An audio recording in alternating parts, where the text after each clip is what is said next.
Live from Kevin Harvick's Kern Raceway, Kern County Raceway here in California. We bring the High Velocity Racing League ARCA Series for round 14 of their championship. Only a handful of races left in this chase for the championship as we go to this half-a-mile D-oval, kind of a mix between Richmond and Auto Club. Kind of like the Auto Club shape with the Richmond size-ish.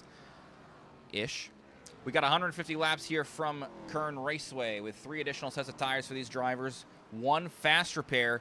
Looking like a fuel window going to be around 39 to 43 laps, and their competition caution this evening will be on lap number 50. So 1/3 of the distance this evening.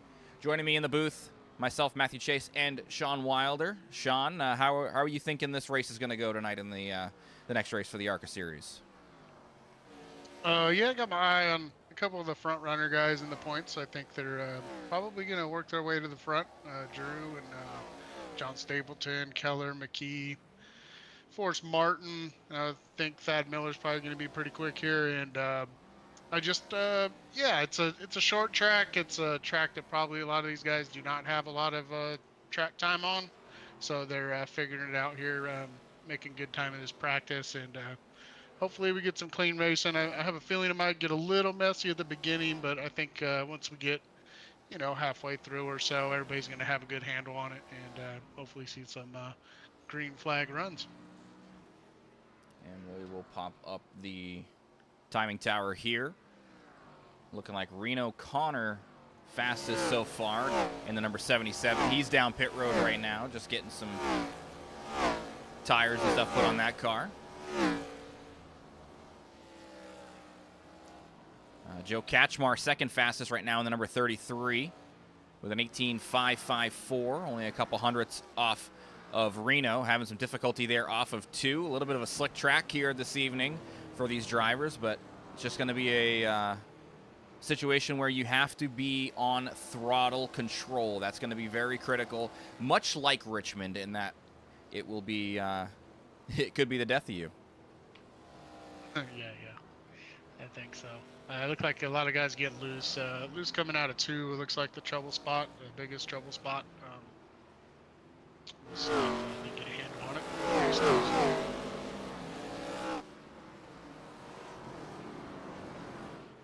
Reno's coming back out as well. Another car there, Nathan Murray in the number 47. Not in the chase, but definitely a fast driver in the number 47. He's third fastest with a 18.560. Yeah, he's had pace at quite a few tracks. We'll see what we can do here on the short track. I would say probably one to watch, maybe in one of our upper divisions next season as well. Number 95 of Nick DeTraglia, I believe teammates with Murray. Nick will be also, I think he's leading the best of the rest right now, and that's a parking lot on the front stretch. Oh my. Oh my, the 7 just launched himself.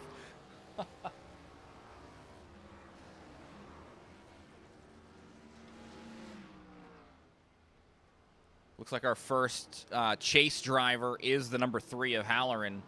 5th fastest so far with an 18.595.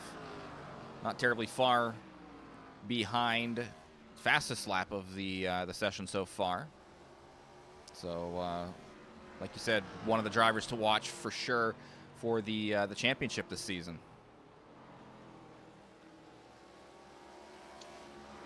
Yeah, I think Drew's going to be good here.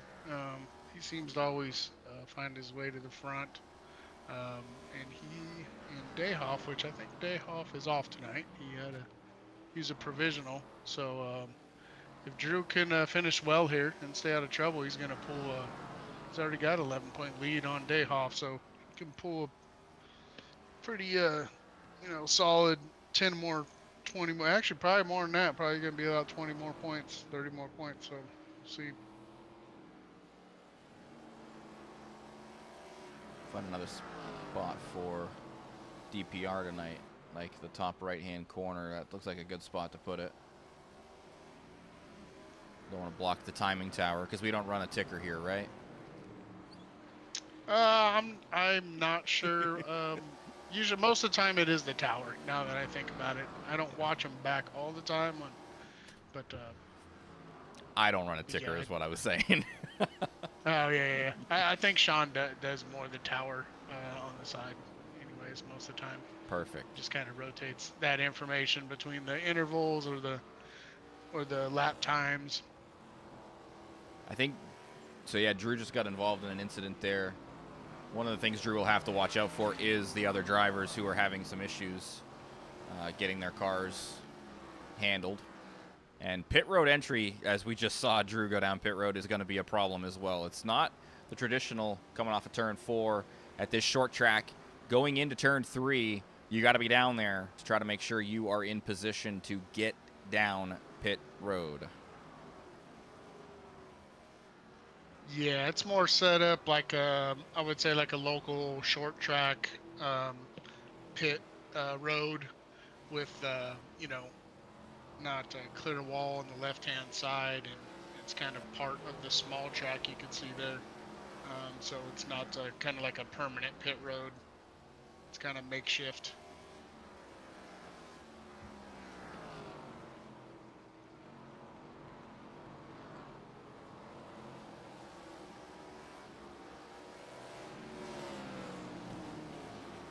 Well, Reno's still up top with only a couple, well, less than a minute left here. So that's pretty good. He must be practicing. Looked like he'd been having some trouble there as well, but see if we can grab another one of our playoff drivers. Corey Moore out on track right now. He just jumps up to the 4th fastest. He pushes Halloran down, so now he is the fastest of our chase drivers.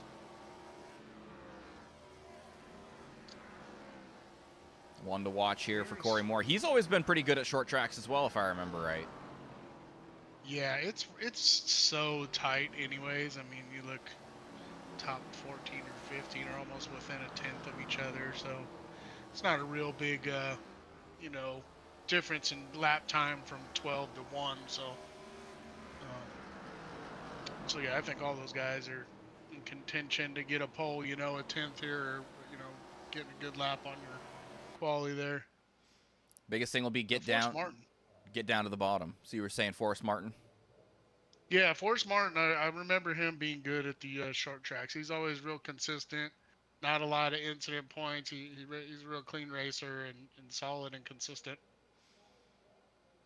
Yeah, he did well at Martinsville, if I remember right. He was up at the front of the field for a lot of that race. Yes. Let's see. Braden Deeney out on track already, getting ready for his hot lap.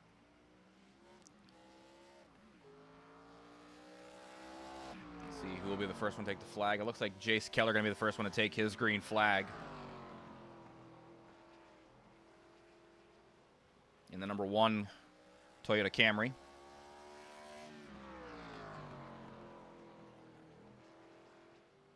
Doesn't get all the way to the bottom, but I think that's going to be fine. I think that'll be perfectly fine here. Right now, Jace 3rd fastest so far. We'll pull up the tower once again. Nathan Murray, the fastest in qualifying so far with a 5:63. People starting to cycle their lap times in now. Can Jace improve time? No, Jace going to get the wall there.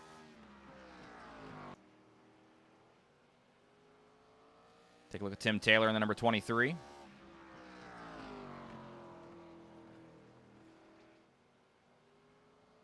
Toolman sitting down in the 19 seconds lap times, but not does improve the time there, but still going to be down there in the 19s. Halloran to the pole.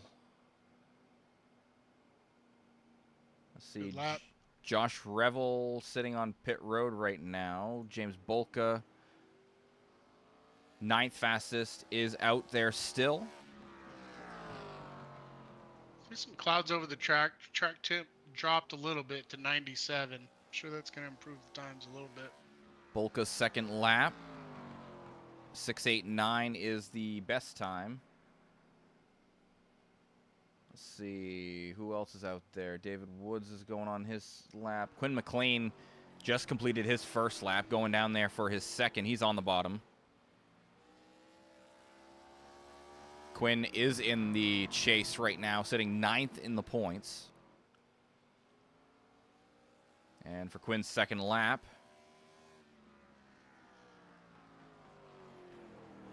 looks like 8:25 is going to do it. John Shields also in the chase right now. And John Shields up to P6. Great second lap there for the 98, as he got a 5:61 to put him into P6. Looks like all the drivers gonna wrap it up, yeah, all the drivers should have completed their laps. Revel still sitting on pit road right now, I believe. Yep, looks like he might have caught the wall after his first lap.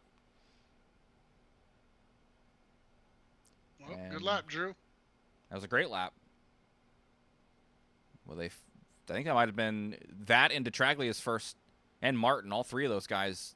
I didn't see a sub 5 in practice, so the cloud cover definitely, like you said, helped out the lap times here for those qualifying efforts. And Haller and DeTraglia, the top three, all of them sub 18.5, so good laps from all three of those guys. Yeah, pretty tight. Well, we got about a tenth down. The top 7 are within a tenth of each other, which is pretty good. And then the next are probably another 5 or 6 within a tenth of each other. So pretty tight qualifying. Which is what we expected. So we got about a minute before the end of the qualifying session, so we're going to go to a quick break. We'll be right back with the starting grid for this evening's race from Kern Raceway. Stay tuned. We'll be right back.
All right, we are sitting here on the front stretch at Kern Raceway as we take a look at the... Did I put a G in there? I must have. Just a second. I did. Hey, look at that. Kevin Harvick's Kern Raceway. Taking a look at the starting grid for this 150-lap race for the ARCA Series. Drew Halloran on the pole with Nick DeTraglia outside of row number 1. Row 2 has the 17 of Forrest Martin, and outside of that row 2 is the 48 of Ryan Stevenson. Row 3 has Corey Moore in the 45 and John Shields, a pair of chase drivers in row 3. In the number 98 for John Shields. And then row 4 is the 47 of Nathan Murray, and outside of row 4, 56 of John Stapleton, a very good contender here, sitting third in the points going in to this race. Probably has a chance at passing good old Brandon Dayhoff for second at the very least. Row number 5, Reno O'Connor, the number 77, fastest in practice, with the second fastest in practice, Joe Katchmar in the number 33, running out the top 10. James Bolka in the number 28 will start P11 with Josh Rebel, the number 5, to his outside in row number 6. Row number 7, gotta find that button, where is it? Right there. Row number 7 in 14th place is Jace Keller in the number 1 with Thad Miller in the 15th position.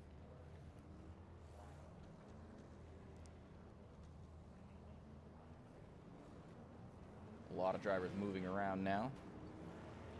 Cale Dees will be the next one on the starting grid in 17th place with David Woods in 18th. Brent McKee in the number 92 will be in 19th before IPL end-of-line penalties, with Gregory Vadnais in the 20th position. Quinn McLean, find Quinn McLean. There's Quinn McLean in the number 21 in 21st. Braden Deeney in the number 16 will be in 22nd. And Tim the Toolman Taylor in the 23rd position.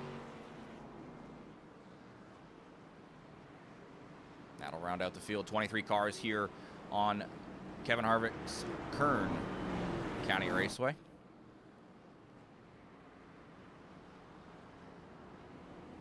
I extended it there, Chase, just to give them a little time here to get lined up. Yep, looked like they were having some issues there at the back of the pack, trying to get lined up with their EOL penalties. So at least one more time around here for the drivers.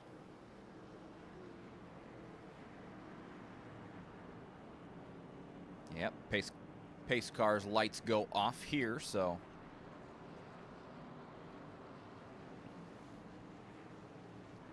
we will get the green flag this time by.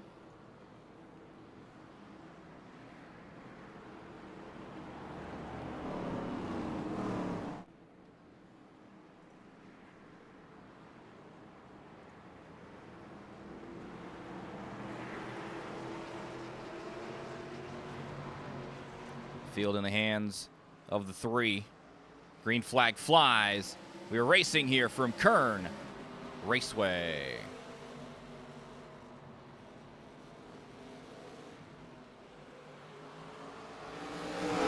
Off of turn 2, there is a spinner. Looks like Was that Thad Miller?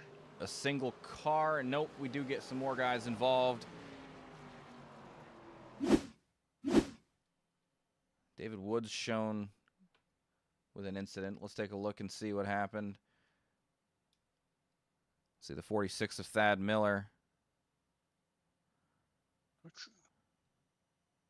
Does get tagged there by Woods. And the number 9. And oh, hard shot to the inside for Quinn McLean as well. Yeah, I saw that one, man. Looks like Thad came out okay. He's going to have some damage, but... Yeah, and the 9 will have way worse damage there for David Woods. He's the one that went to the outside, I think, huh?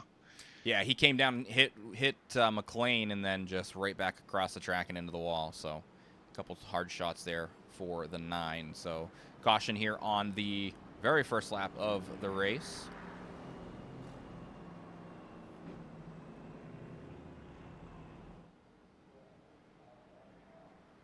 Well, hopefully we got that out of the way. Hopefully we can get going here and see some good racing here. When we get going, it seems like we get some pretty good racing and side-by-side action, but it's just kind of getting through the first part of the race here and getting acclimated with the track a little bit. Yeah, and like we were talking about, it's going to be all about throttle control out of turn, especially out of turn 2. Very similar to Richmond in that regard, how you have to really manage your input in order to make sure you do not over throttle and overstep the limit of the car. I know personal experience at Richmond in the truck last season. I had that happen from second place late in that race, and I think it cost me a chance at the race win there at Richmond last season. So yeah, I feel like you get kind of loose late coming out, like coming up over the hill, down the straightaway, kind of, if that makes sense. It's not when you're coming out of the apex. It's a little bit later in the corner you'll start to feel the looseness. Yeah, you can kind of see from this angle that little bit of a hump about a quarter of the way down the straightaway. Back end gets a little light. Pace car dives in. And green flag flies once again. Halloran rips away on the bottom. Stevenson does a great job of holding steady on the outside. And down out of turn 2, Halloran has cleared. A few guys collecting the wall off of turn 2, but Halloran able to hold it. And oh, we got one spinning in front of the field, and that's going to be another caution. As Stevenson... Hold on, guys. Was involved with that one, as was Stapleton.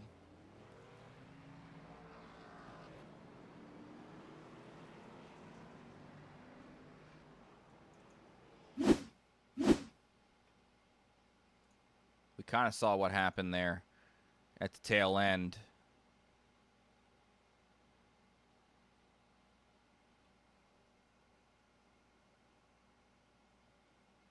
We had a little bit happen on the high side there too. Well, that's actually what kicked it off if you take a look at it. Stevenson on the outside, Corey Moore right behind him. Moore hard shot into the back bumper of the 48, down in front of John Shields. Moore gets tagged from behind as well there. And Stevenson trying to collect it, but Shields had nowhere to go, and he was trying to stay off of him as well. Big checkup for Shields. Stapleton gets in there. Cale Dees gets in there. And honestly, Brent McKee gets away pretty good. Stapleton, up in front of Kachmar, and a hard shot for the front of the 33 as well. And from there, it looks like everybody able to come away without any issues. So honestly, Stevenson didn't really come out too bad from that whole ordeal.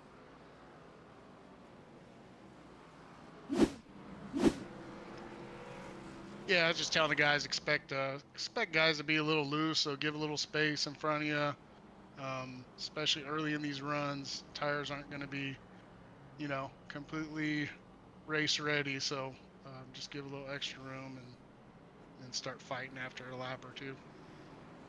Yeah, definitely want to let the heat get into the tires for sure. That's something we see in the trucks too. We see a lot of guys having issues with keeping the trucks underneath of them. early in the run. So pace car's lights are back off, so it'll dive back down pit road here. We'll go back to green flag. Halloran and Martin front row this time. Green flag flies. Halloran will rip away. Martin, not as good of a start as Stevenson had last time. Little contact between Martin and Shields, off of 2.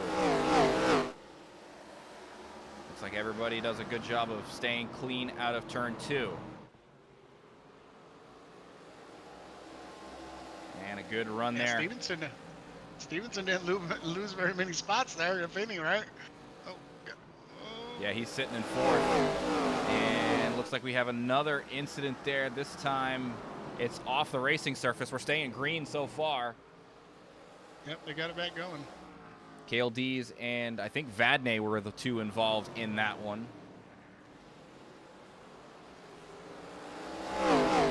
Halloran doing a good job of holding off Martin. We commented earlier about how good Martin was at the short track. I believe Martin was the one that actually got the victory at Martinsville earlier in the season. I believe so. Yeah, Corey Moore's looking quick. Oh, Shields almost collecting the wall there. He's going to lose a few spots as he bails out and lets the people by, but the caution flies anyway this time. And it looks like Reno is involved, as well as David Woods and Josh Revel. We'll go back and try to get a look at what happened here. So let's see Thad Miller in front of Reno.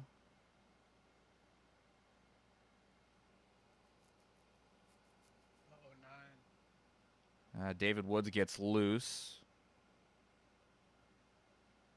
into turn 1, I believe.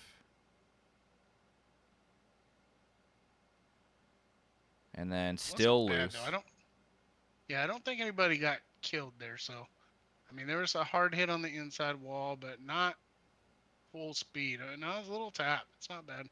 Yeah, Reno hit pretty hard to the outside wall. To the outside, yeah. And David Woods actually hit pretty hard too. Let's see what Revel. Oh, Drew came down to pit road. Fuel for the end of the fuel till the comp caution, I would say probably. Revels should be fine. I think David Woods and Reno will be the ones that are going to have issues.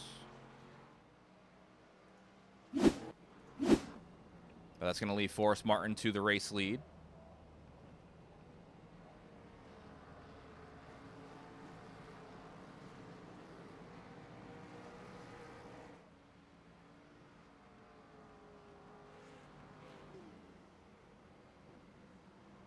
Yeah, Drew going to be back in the mix now. He's all the way back down into P19. A long ways back. And kind of in the danger zone now for the 3-car.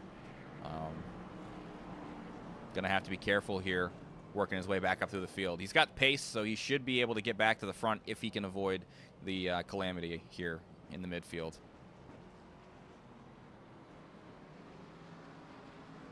Yeah, it's kind of weird. Road entrance, he said it was closed and then just opened at the very last minute. He was barely able to dive down there. Oh, because of this. Yeah, that makes sense.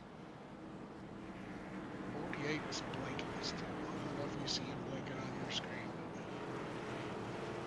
But keep an eye on that. Which car?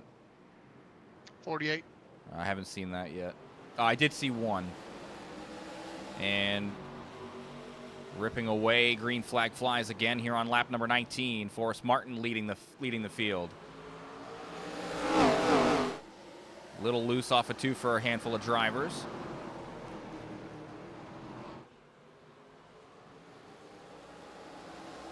Yeah, I know Drew wants to get back up there, man, but if I were him, I'd be taking my sweet time.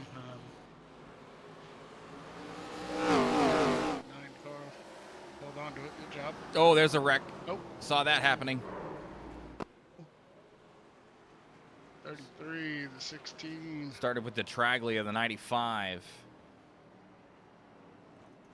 We kind of saw it in the background happening live. So the 33 gets a little bit of a run to the outside. Had to bail out of it. Looked like he might have hit the 95 if he didn't. Looks like Dini was involved. 95 just gets in the wall in the back stretcher coming out of 2 and then bounces down and hits the 16, and then it gets ugly from there. I wonder if he broke the right front, to be honest. And then, yeah, it's a hard shot. Went left. Well, we got one fast repair for these guys. So I think Kaczmar's already used it. I think Kaczmar's gone at this point. Yeah, he might be.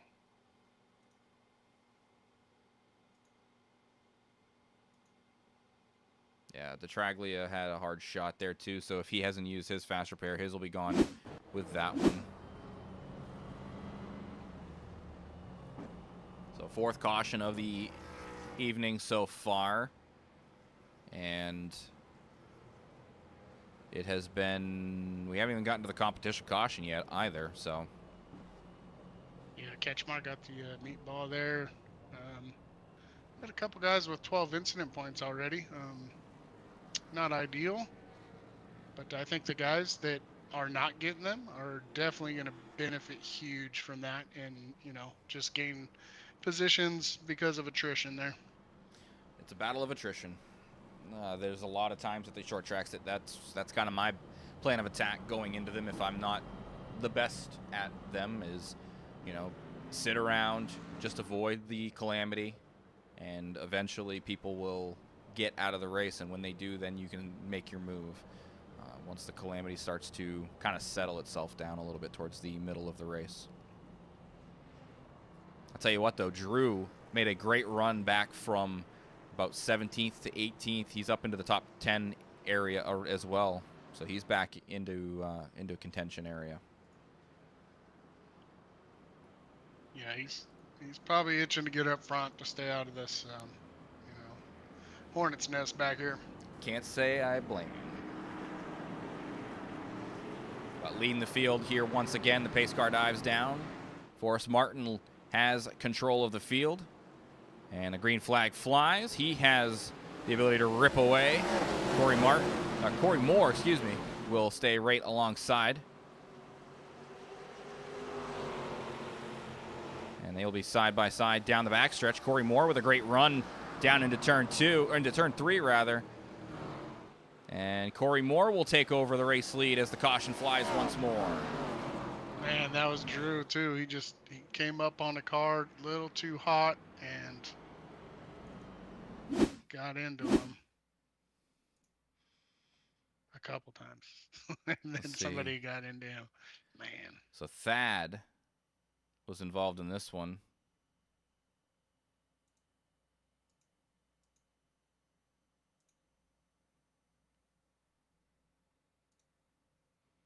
Yeah, Drew gets into Thad, tries to get out of it, tags him a second time, and the second time was too many. We'll see.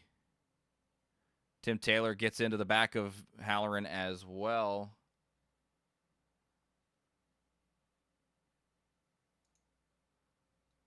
Yeah, I think Thad just had to check up a little bit, and then Drew was not ready for that and gave him the little tap, sent him spinning a little bit. Not spinning, but into the wall and then back down. And yeah, Cale D's got involved in this one as well.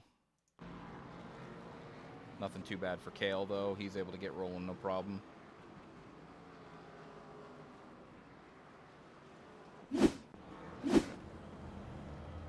Joe Kaczmar still in the pits with the meatball flag. Yeah, if I had to guess, Joe's going to be there for a bit. He hit pretty hard.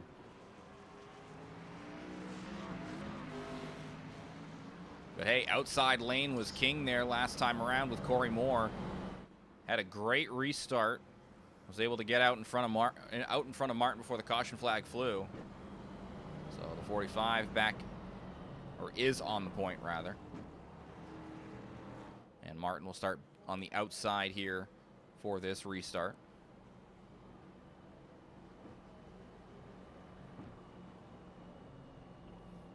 all that work Halloran did to get back up into the top 10.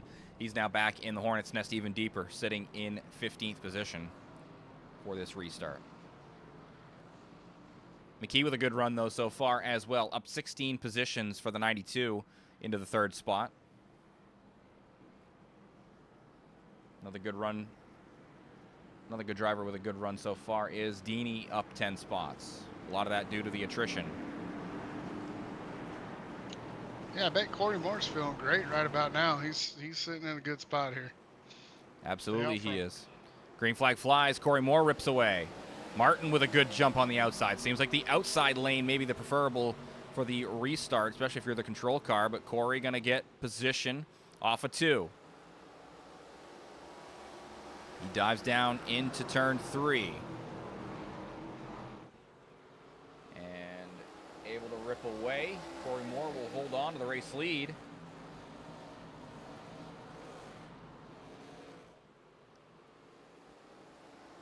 And we got about just under 20 laps to the competition caution. Oh, was that McKee got a little loose? McKee's fallen back to 5th. And he's back up to 4th immediately as I say that.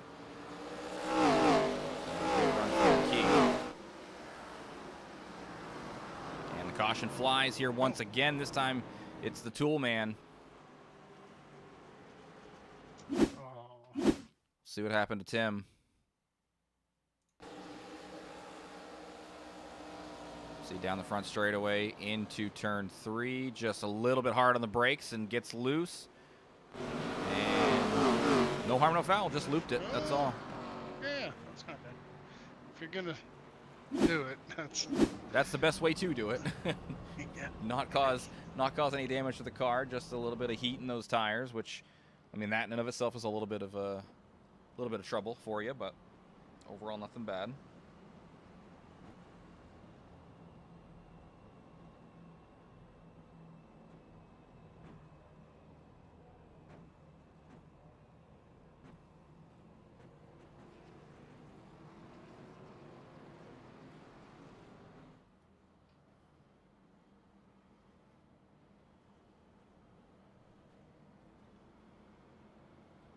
Well, we'll see. Hopefully, we can make it here to the comp caution and then have some good runs after that.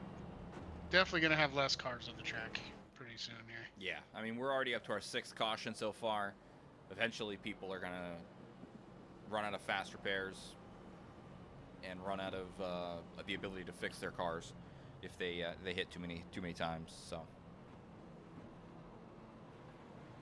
and once that happens, then the real battle for the race will begin.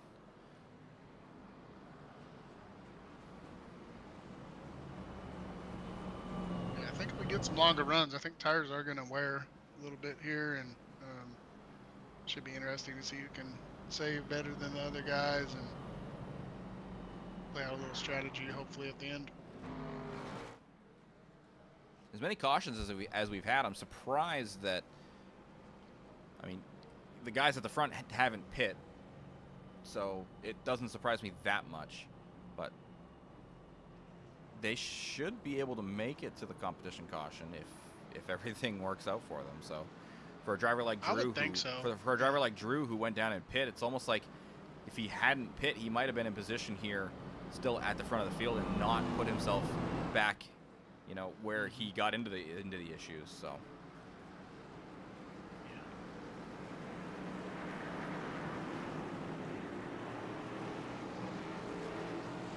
pace car back down pit road, and Corey Moore will rip away as the green flag flies. Again, Forrest with a good job of sticking with Corey. But down into turn 1, Jace Keller going to get alongside of Forrest and get up to P2 for the number 1 car.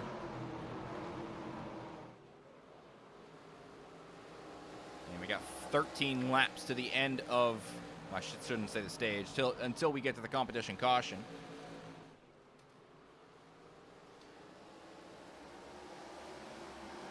Two drivers hitting the wall there out of turn 2. Seems like they're just getting on it too early, I think, and that's what's causing them to wash up the track a little bit. 47.92, they're getting in. Jace almost got the wall, and there goes Dini. Dini actually gets it collected. Oh, Drew, no, Drew. Oh, and that's going to cause the caution once again. And Drew's car is beat up.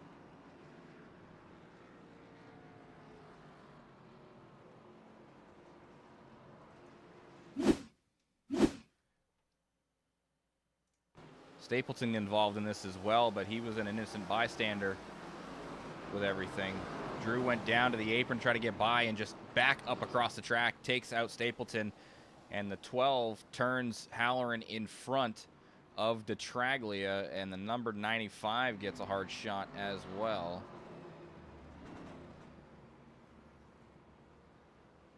Nose of the 95 is gone, as well as the 3.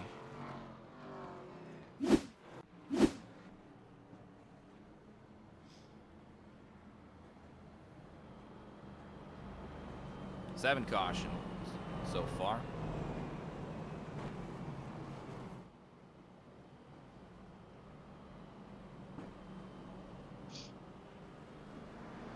Well, a little short couple lap battle here to the comp caution. Yeah, Halloran's going to go down pit road. Not sure. I'm guessing he used his fast repair last time. But if he didn't, he'll definitely have to use it this time. He has a meatball, so we'll see how quickly it goes away. He had the fast And it repair. went away. Yeah. And the right front was big time broke. When he pulled into the box, it was the right front had given up on it. Looked like a few of the cars at the dirt track last week when I was at that. Same kind of deal.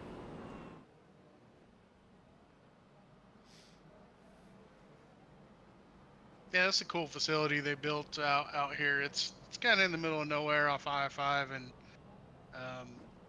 but they got a little dirt track here too, with the smaller dirt track inside that, and then like a moto track, or it might be a bicycle track. Actually, I think it is moto. You know, motorcycle track there. Cool little facility. Hopefully, they can keep it open. Pace car's going to dive back down here. Going to go green flag as Corey Moore still has control of the field.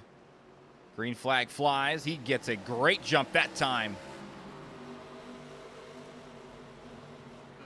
7 to go until the comp caution. More contact with the outside wall for some drivers. Corey Moore going to try to run away, though. Wants no part of what's going on in the back of this field. And the caution has flown again. This time, James Edwards involved. Let's see if we can figure out exactly what happened here. The 7 nails the 77, and then car just breaks loose. Quinn McLean has nowhere to go, so he's going to turn the 7, and the Stapleton has nowhere to go. Stapleton has been just bullied around so far tonight. Huh. And Tim Taylor on the apron has contact with the 7 as well.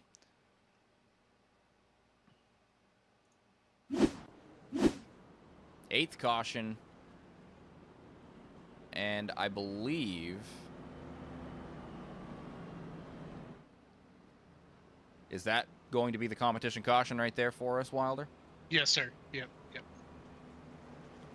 That is it. Alrighty. We've had enough of them. We don't want to add another one. 8 so far. And a lot of the drivers coming down pit road to top off, get themselves some nice fresh tires and fuel.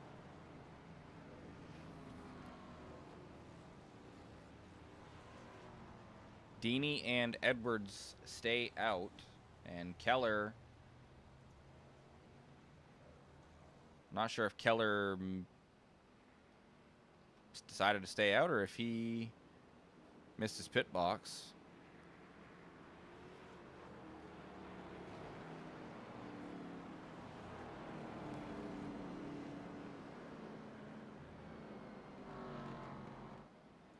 But Dini going to be out in front of the field. Track position going to be pretty important, I would say.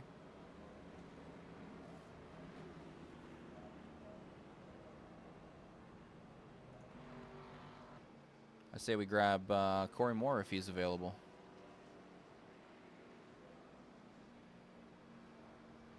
Want me to get him? Yeah. I got him.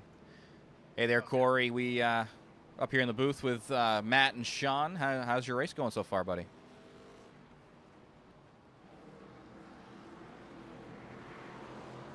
Corey, you got a copy? Oh yeah, I hear him. You hear him? Yep. Oh, I can't hear him. Well, we'll get him back. They're gone green. We'll get him back down there.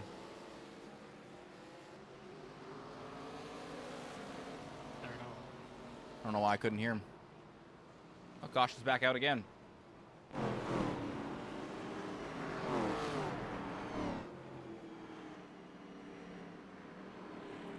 And this one, Reno Connor.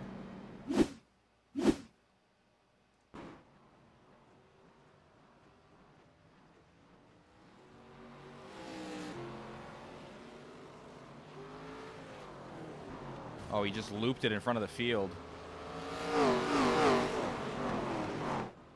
And jumps to the pits to stay out of everybody's way.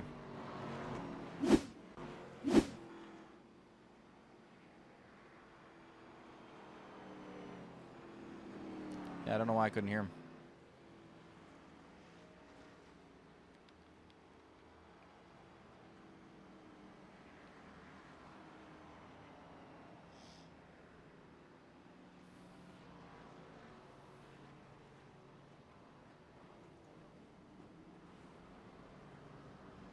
So now everybody else coming down pit road here.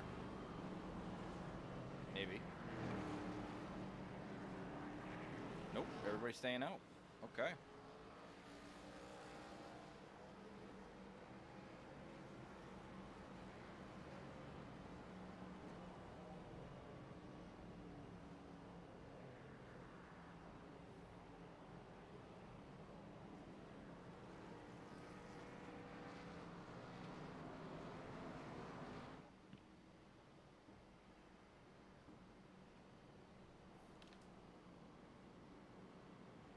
Ninth caution of the event so far.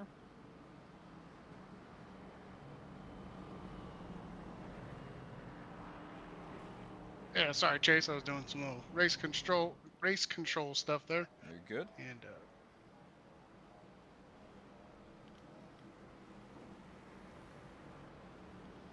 So, see, lights are off on the pace car. We'll be going back to green flag here in just a moment.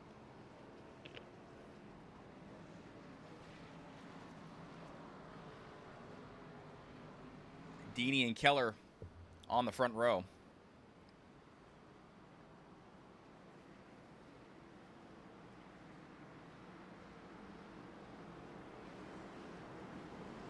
We'll see what Keller has for the 16 on the inside.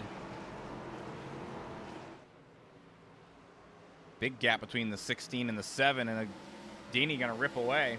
ooh.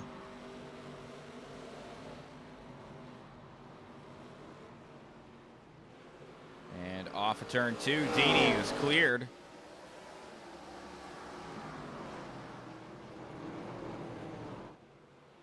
Trying to hold that bottom off. Yeah, them two pulled away though. Oh, they absolutely Put a did. gap. Oh, sideways, hold it. Oh. Back up in front of the field. Big wreck there as Edwards is involved, and the caution flies for the 10th time.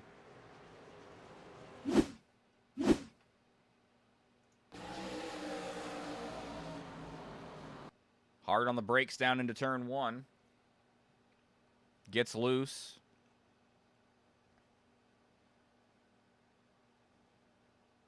Halloran dives to get away from the 7. Does so successfully. Forrest Martin not so lucky. Let's see if he's able to save it off the wall.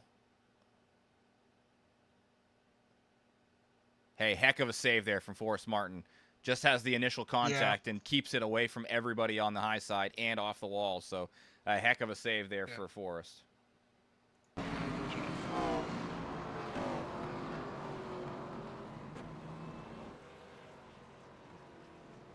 We had a heck of a battle up there at the front, as well as Deeney and Keller were putting on a show at the front of the field.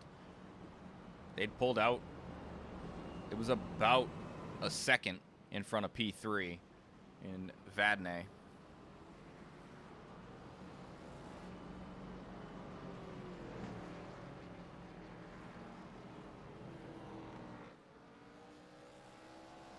That was McKee getting the lap back there.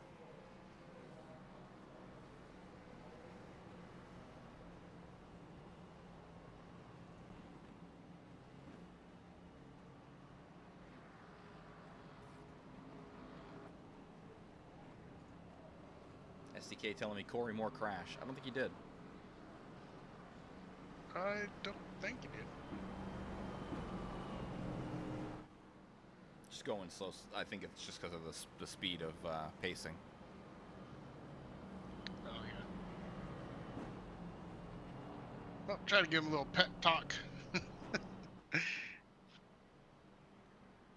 Still plenty of race left, so hopefully we can turn this one around here. Yeah, it's been a lot of caution so far here early on.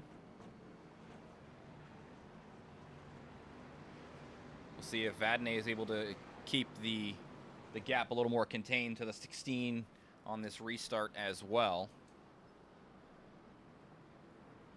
That gap really kind of allowed Jace to get down right behind Deeney last time.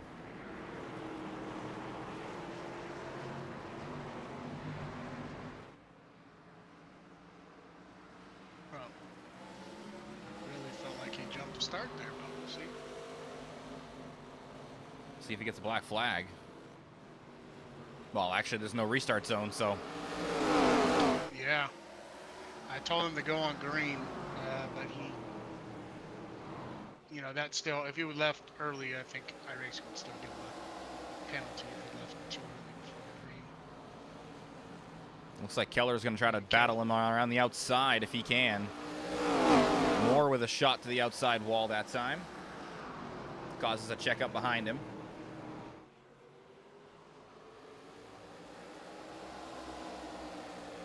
And don't look now. Here comes that big bad number 3 on the inside.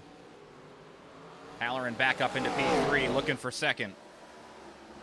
Keller closing off the entrance to 3. Halloran pokes the nose down there, does not find purchase. Keller doing a great job of closing off entry, and around goes the 24!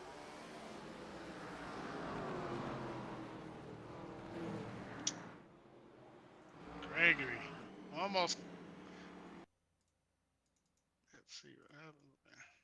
Looks like, it looked like Corey just got him, but maybe a little more. Apron. You think he caught that apron? We were kind of talking about Get the your apron car- a little bit earlier on. Yeah, he caught Get the your apron. car. Yeah, just get your car a little cockeyed, and it's hard to hit the throttle and get it straight, you know. Yeah, Corey didn't help him out any. He finished him off for sure. But at that point, gotta go. And looks like everybody else was able to avoid making contact with him off of 2. So, shouldn't be too bad. Just going to lose the track position, but other than that, no harm, no foul. He'll come down pit road, see if he can get any of that fixed. If there is even any damage, really. Any damage he has is going to be on that back bumper. Here comes Nathan Murray around to get a lap back.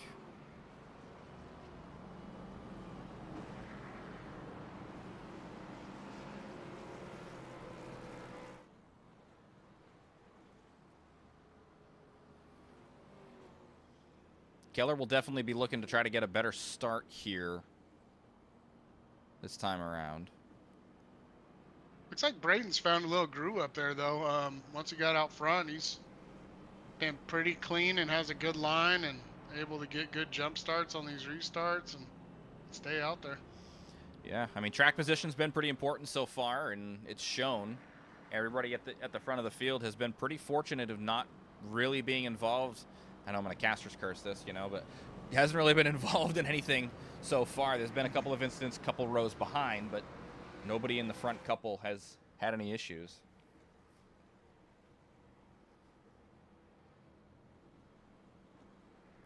And the lights should be going off the pace car here. Yep, there they go. So next time by, back to the green flag.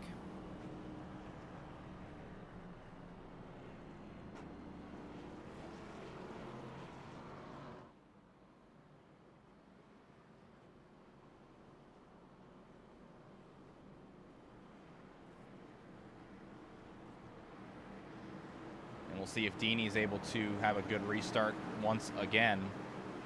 Pace car dives down pit road. Seems like he's a little quick. And the restart. So this is what I found out. There's no restart zone, so it's not telling him to stay at a speed. Oh. Keller, hard shot, got loose on the outside.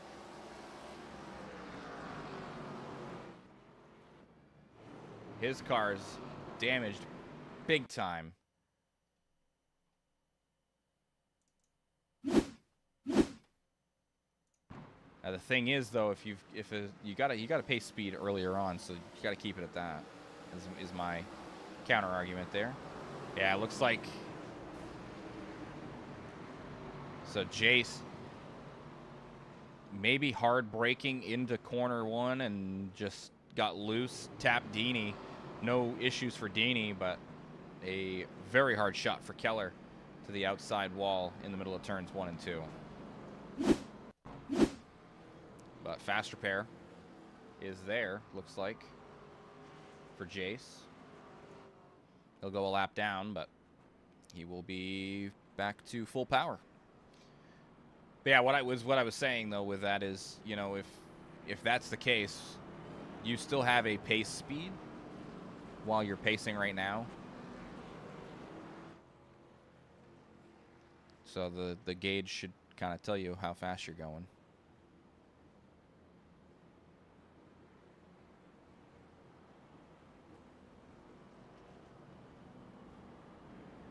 And it looks like the 9 going to get a lap back. David Woods back to the lead lap. That will put Keller, the only car, 1 lap down.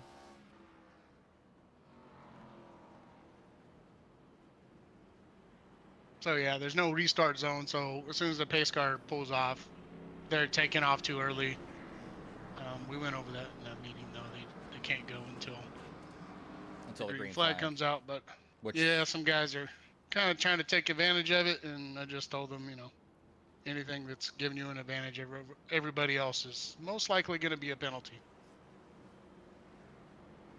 Yeah, there's a couple of lines there out of turn 4, which is about where the green flag flies, so. Right, yeah. It's just, it's not telling them to stay at a certain speed, and I think that's where the confusion is. We'll see how this restart goes.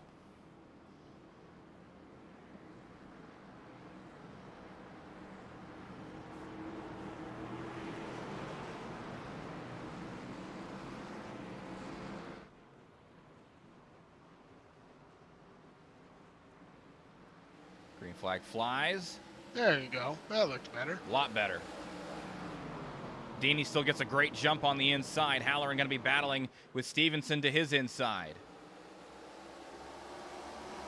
And Halloran still going to be trapped on the outside. Oh, you squeeze him down just a bit. Good move, though. No contact. Good hard race in there for P2. Looks like Halloran will have a great run off of turn 2 this time. Clears him. Very good job. Moore almost getting contact with a car on the inside. That would have been with Thad Miller. Yeah. And Dini doing a good job of running that nice smooth line on the inside lane. Really starting to be very smooth and steady out here in the clean air for the number 16 of Dini.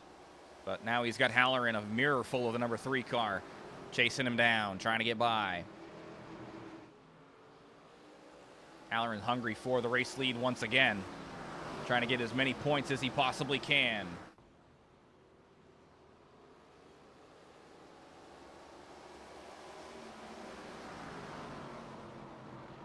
Well, Forrest Martin's starting to come up. Oh, Josh Revel's making a good move, though. Him and Forrest Martin are going at it there. Battling hard, side-by-side racing down into turn 3 for the 17 and 5. Martin trapped down on the inside. Revel with a great move from the outside. Revel will clear down into turn 1. A hard pass down into turn 1, a deep dive.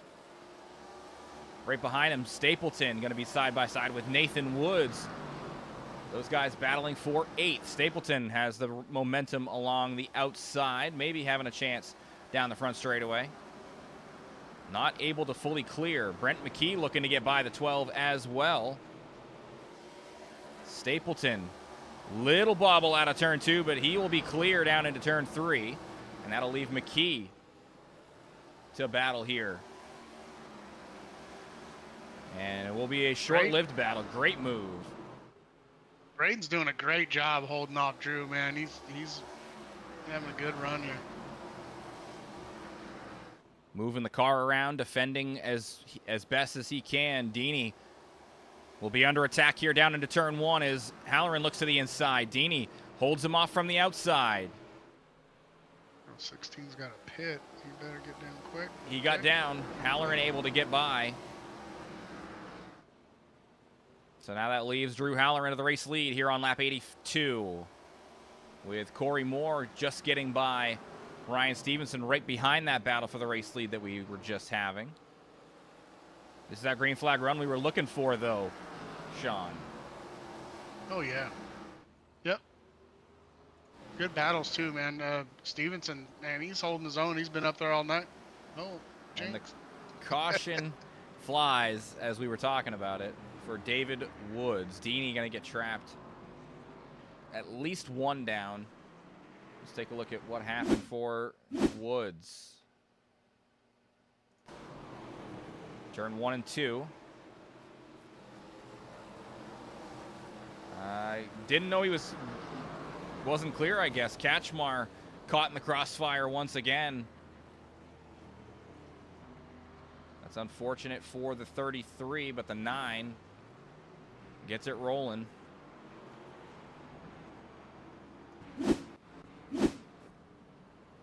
I was just going back to highlight the racing going on around the fringe top 10 with Stapleton and McKee when we were getting ready right before we went to that caution. So, a bunch of drivers going down pit road here. Stapleton stays out with Moore and Stevenson, Martin and Woods. Nathan Woods, that is, staying out.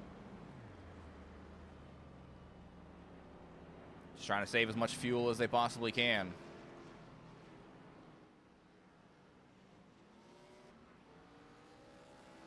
Is that Keller getting back to the lead lap? That is the number 1 car back on the lead lap after having to use the fast repair.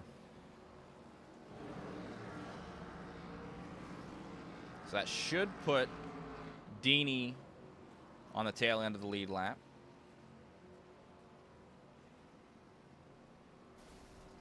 Oh, somebody just blew up.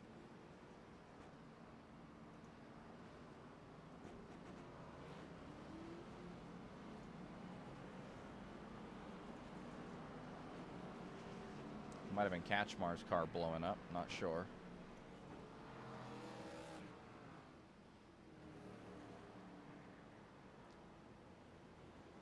Just heard the engine grenade.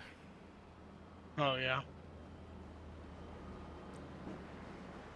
We're just discussing with some of the drivers the commitment line here. There really isn't one, coming off the pit road wall. So, yeah, kind of hard to make a ruling on that. I just told them during green flags and the drivers needing to stay along the dotted line and get off the track in turn 3 and going into 3. But I think some drivers maybe dove off a little late on the pit, under caution. So, but I don't see a commitment line there. I would say the dotted line kind of is the commitment line. Yeah. If it was me. Pace car dives off down pit road again here. We're going green flag racing once again for the 14th time from Kern Raceway. Lap 88 of 150.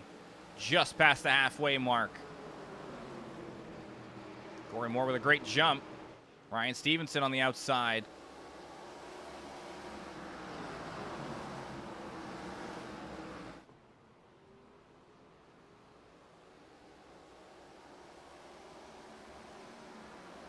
And so far, so good for the front of the field.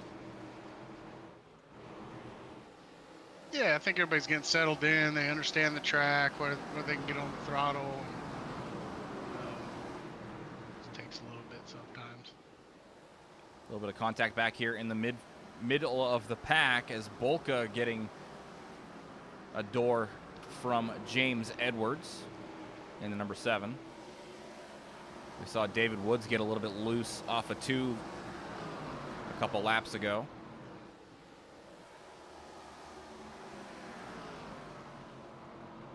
Corey Moore still leading.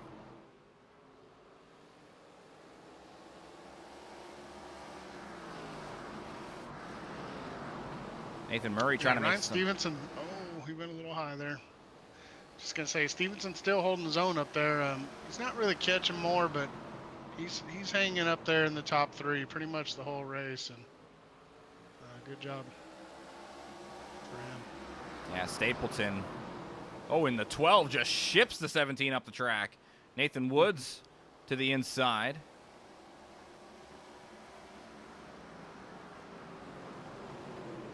You can bet that the 17's not going to be too happy about that.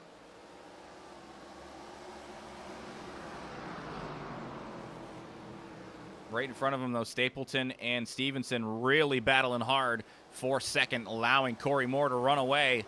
Moore out to a 1.2 second lead over these two, and Stapleton should be able to get clear off a 2.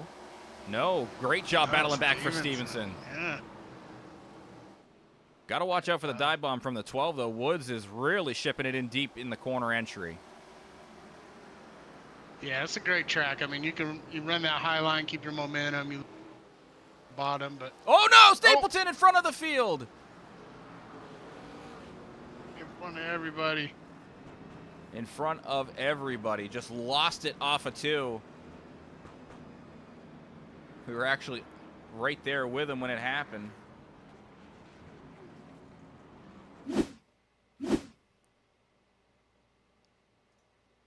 So it looks like he got a little bit loose into 1. Kind of locked it up a little bit.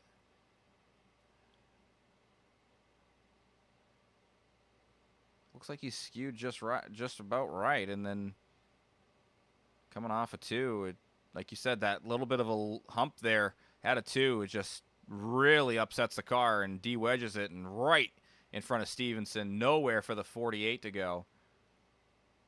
And then Martin and Halloran trying to stay out of it. Revel a little bit of contact with Stevenson as well. Martin with a little bit of a contact there, and Halloran had nowhere to go. Just kind of bumps the 17 a little bit. So Stapleton to be down pit road. Doesn't have a fast repair. We know that. We saw that happen earlier on. Yeah, it looks like Braden got the lucky dog. That's going to get him back on the lead lap. We still got quite a few cars on the lead lap. A couple of them, I think, might be going down a lap here. Stapleton and Martin. Stapleton for sure. Martin looks like he just squeaks out in front of the pace car. So 18 on the lead lap right now.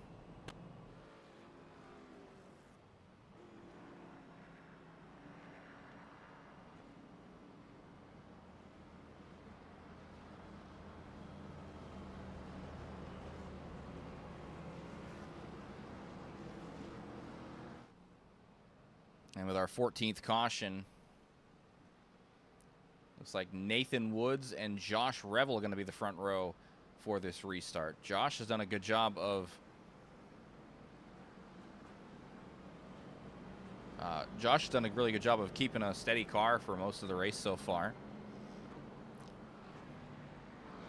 So Nathan has a, this should be interesting. He has a black flag. I'm not sure what it's for.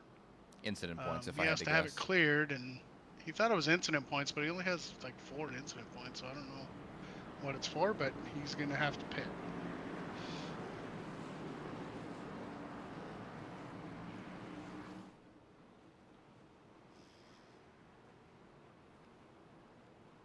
And green flag flies. They rip away. Oh, and a wreck in the back of the field once again.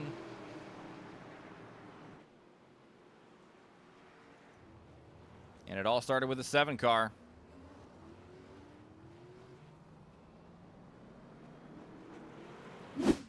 That was the last one. Just a second.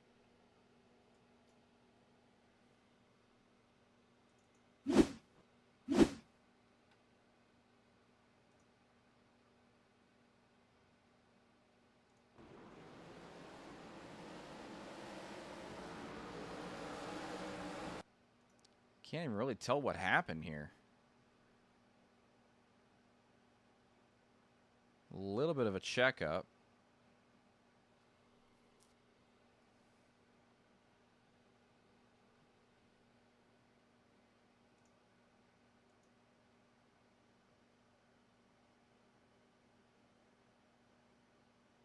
Checks up. He gets back on it. It just goes up the track right in front of Bolka. Nowhere for Bolka to go. And then subsequently nowhere for McLean or Moore to go either. And then Drew gets caught by that as well. Reno, a little bit of contact. Reno, a lot more contact than initially it looked like. And a lot of people getting caught up in that one. 15th caution. And Revel actually was able to get to the race lead. Oh, I'm guessing that the 12. I'm not sure. The 12 he was going to try to, the 12 was going to try to pit, but I told him that's not going to clear your black flag. So I don't know if he pit the next time by and it put him back. I'm not sure. Looks like we got 4 drivers with black flags potentially. Yeah. And I'm not sure why they have them. I know some guys checked up because that wreck was before the start finish line, so some guys went past and you know what I mean? So Yeah. they were passing under yellow before the start finish line there. Got a couple of guys in there. All right, we'll see what happens. 15th restart here. Revel and Murray on the front row this time. Green flag flies. They rip away.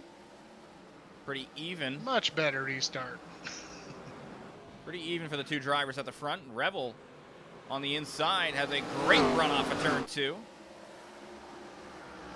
Murray going to battle hard around the outside in that second lane. And, oh, Kale's going to get loose and up across the track. And the caution flies again for the 16th time.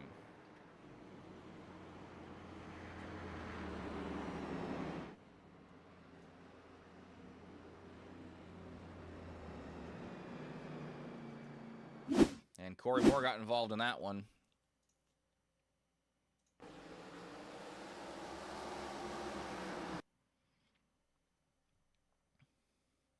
Down into turn 3. A checkup in front, and then a hard shot from the 9 in behind. Gets the 35 loose. 9 came down into the 16. Once again, a little bit of netco between the 3 and 35, but oh man, Corey's got nowhere to go here. A walloping shot to Corey Moore's driver's side door, and Taylor right into the 45 as well. Yeah, I saw that, Corey. I got a bad deal on that one. Innocent bystander. I know a thing or two about that. And Revel comes down pit road here. Murray stays out. That'll put another driver out there on the front row, this time with him. Looks like Bolka. Is that Bolka? That is Bolka getting a lap back, putting him on the lead lap once again. Yeah, Corey Moore had to tow. I don't know if he used his fast repair or not, but that tow is definitely going to put him down at least 2 laps, probably 3. And now we're up to 7 drivers with black flags.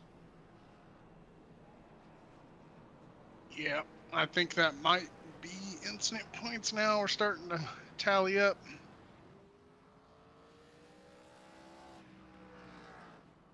I'm surprised it took this long for those kinds of black flags to start coming in, to be honest. We've had 16 cautions. It's been a lot of calamity for drivers. Oh yeah. Oh yeah. A lot of 20 incident points. Holy smokes. But yeah, that's what all those are for. You know what this track is reminding me of right now? I know you do. I'm not gonna say it. Fair. I'm not gonna say it. Yeah, it reminds me of the fair. That's all I'm gonna say. If you don't know, season 2 of trucks at Nashville Fairgrounds. That's all I'm gonna say. The OGs will understand.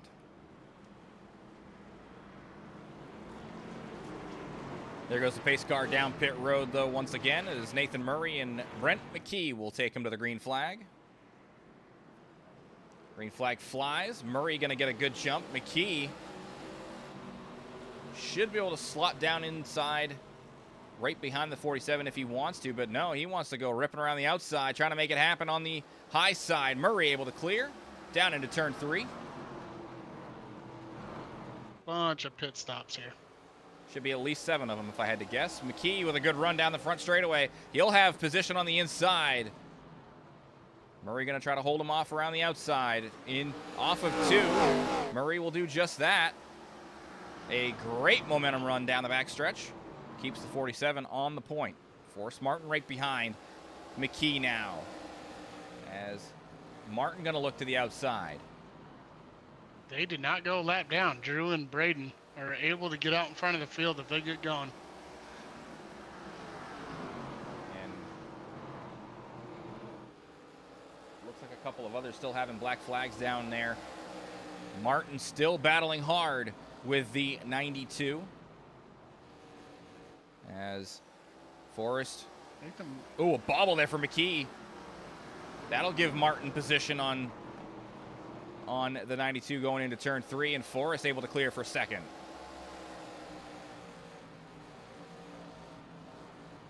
And Murray sees that number 3 car right in front, trying to get around him and put him a lap down.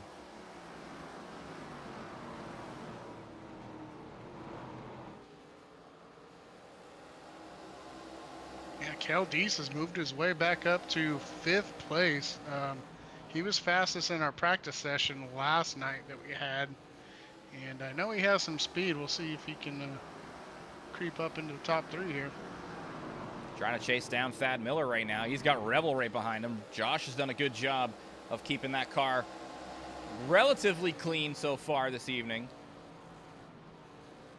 And the 5 looks to the inside here off of 2 against KLD's.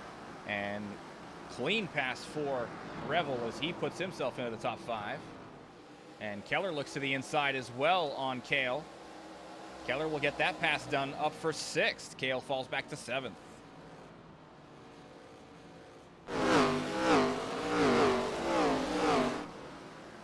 Oh, the leader sideways. He saves it. Oh, what a save. Did he get some help from Martin, or was it just a little bit of overbraking? No, I think Drew kind of checked out. I don't know. He's got a little loose there too. So I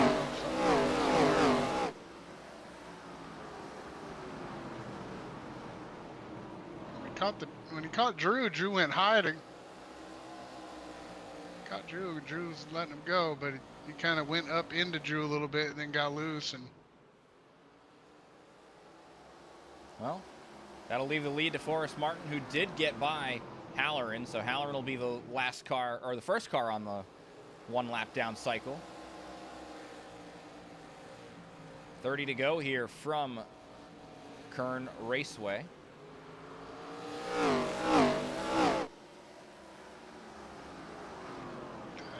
There you go, nice move on the outside of Rebel. Yeah, Thad. Can't stick it though. He can't, you're right. Revel up into third position. Thad still trying to battle back around the outside. Can't make that happen though, and there goes Revel up to P3. And the caution flies once again. David Woods involved in this one.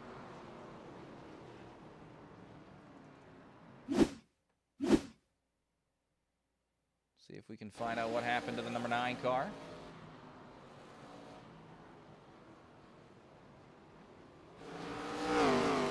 Loose off a 2.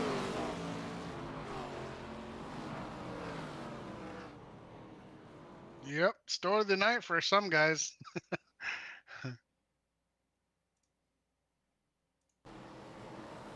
And hard shot to the nose of that car. Probably going to cost him the rest of his race night. Potentially. Maybe not. A lot of damage on the nose of the 9. Yeah, just I mean, if anybody else is watching for the first time or something, this is our kind of our rookie entry league, 0 to 1500 I rating. I know you probably can't see their I ratings on the screen there, but so I mean, there's going to be more cautions. We kind of expect that, especially on a track like Kern County that is not widely used in officials, you know, weekly. So it's a newer track to a lot of these guys. So that's probably the reason for a lot of the cautions. As you can see, the racing definitely has gotten better though towards the end of this race. Yeah, when we've been able to stay green, the racing has been good. Drivers like Forrest Martin and Josh Revel have been able to separate themselves, put themselves at the front of the field. Same for Jace Keller. Drew, when he's been out front, he's been very, very strong as well. Braden Deeney had a good run at the front of the field as well. And the really big thing for Braden on that one is he kept that 16 car in front of Forrest Martin, so he stays on the lead lap. And it looks like Halloran got the lucky dog or the free pass, and he got himself back on the lead lap as well. So good for the 3. So yeah, 13 cars on lead lap. That's pretty good.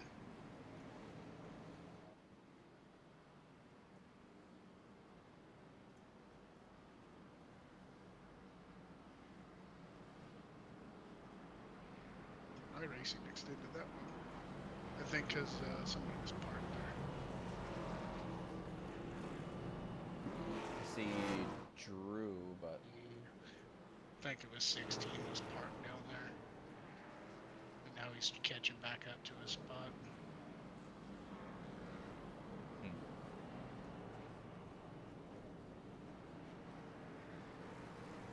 So I see one driver with a black and white X, so I'm guessing that's DQ.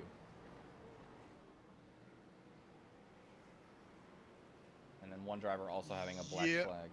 Reno looks like disqualified. It says disqualified. He only has 22. Wait. It could be because of incident points. I'm guessing that's probably what it is. All right, green flag flies once again. Forrest Martin and Josh Revel. A great restart for Revel on the outside. Will he be able to hold down the 17 here down into turn 1 and 2? Gives him a little space. Yep. Keeps the pressure on. Runs a little high that time, though. Not going to be able to hold Martin back, but will have a great crossover move down the front straightaway. Martin keeps P1. Revel keeps P2. And John Shields going to get loose down into out of turn 2 and down the back stretch. Oh. Lots of beating and banging up here. Still green flag.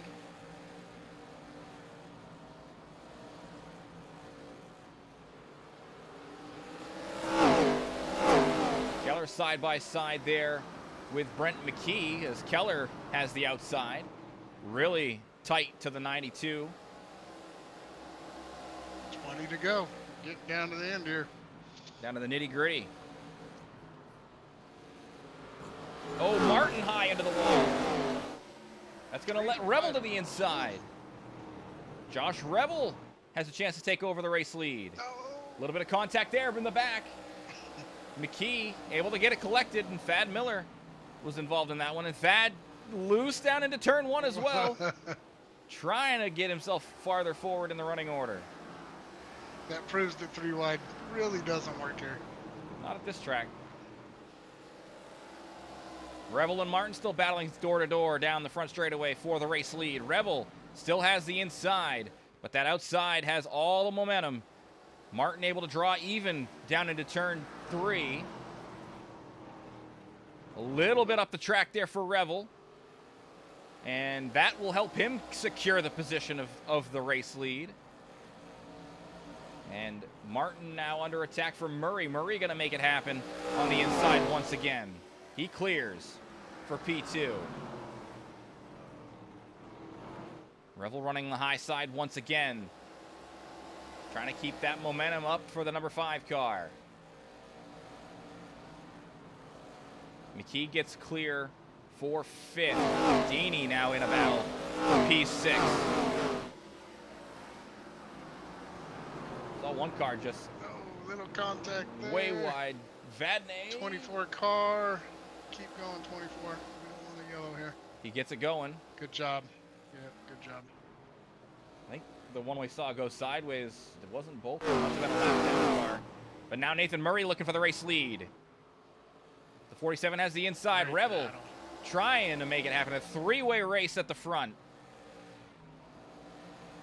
Revel trying to get on it early, trying to make it so he has that momentum. Gets a little bit loose in front of Martin. And around goes the 5. Damage to the 17, and Murray has the race lead as the caution flies. Man, that was a great battle there. It wasn't, but that was an amazing battle. I think really what it came down to was him getting on throttle a little bit too hard. We've talked about how important throttle management was going to be. In that same corner there, huh? Coming out of 2. Yep. We'll go back and watch it. See what happens here down into turn 1. Does a good job of not over braking.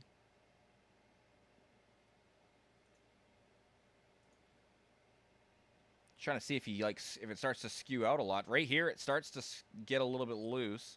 So yeah, I think he's just getting too much on throttle, and off of exit, Martin has nowhere to go. Yeah. And the nose of the 17 gone on that as well. Honestly, if that car gets by, then no issue at all. Yep, McKee gets by. Oh, man. Revel was almost in the clear until that last tap. Yeah. Well, Jace Keller asked if politely, very politely, if he can have the inside. If Nathan Murray wanted the outside, and he politely declined that offer. So. I don't blame him. But McKee's right there. Braden's right there in the 16 car. Thad Miller, and then Mr. Drew in 6th place, and Cale Deese has been fast. I don't think we're done yet here. I mean, oh no, this we're could not. be a good little sprint here. I would guess we're probably going to have a couple more cautions as well. Yeah. I mean, it's a pretty safe bet. We've had 18 so far. Yeah.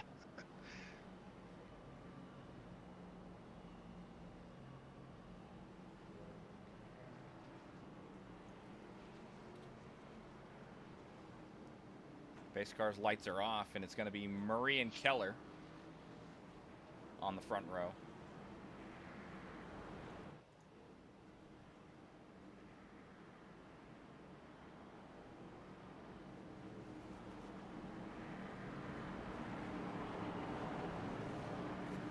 All right, here we go.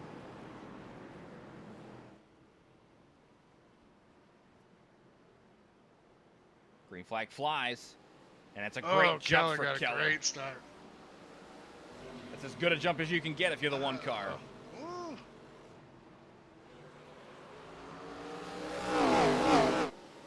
9 to go here.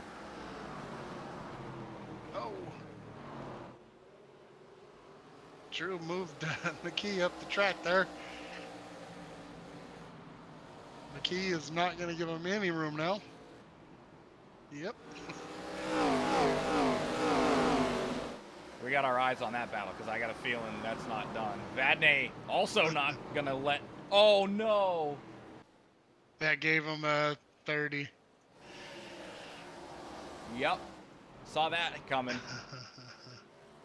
Because Drew just went poof. Yep.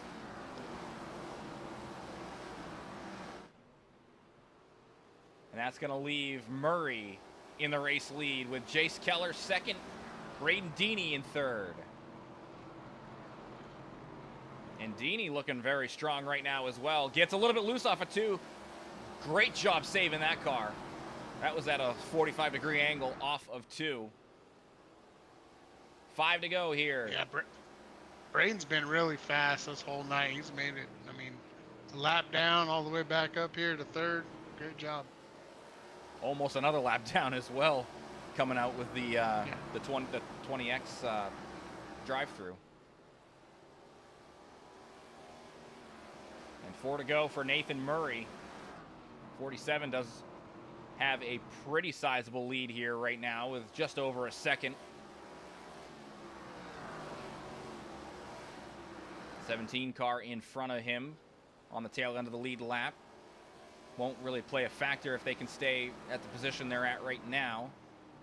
3 to go for Murray. Deeney kind of closing in here on Keller as well. Deeney going to look for P2. Hard on the brakes, trying to make it happen. Trying to get a good run off. Slow in, fast out for the 16. 2 to go from Kern County Raceway. Deeney looks to the inside. A great battle here for second between the 1 and 16. There it is. He's got to run. He's got the inside. Murray comes across for the white flag. Deeney looks to the inside. McKee is not out of this either. Going to be a hard battle here for second. No contact there. Oh, man, it looked like there might have been a netcode issue there, but Keller and Deeney going to be hard racing here for second. Oh, McKee's on the inside. Murray gets the win. Keller in second and Deeney rounding out the top 3 with Revel and McKee. Revel actually gets McKee at the line for P4. What a great battle at the end of that race for that second position. Nathan Murray was well out in front and clearly gets the race win. Congratulations to the number 47 on the race win.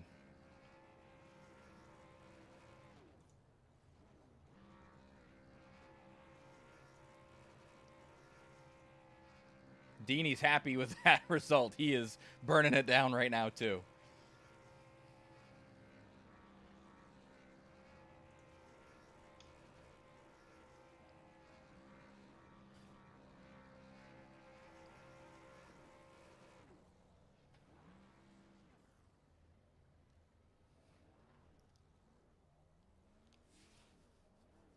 All right, we'll get these guys up to the waiting room here. Great race. I mean, got better as we went on. I mean, it was an ugly one, but still some great battles within those green flag runs that we did have. A lot of cautions, but overall a great race, really. The ending was great. The ending was amazing. That it was.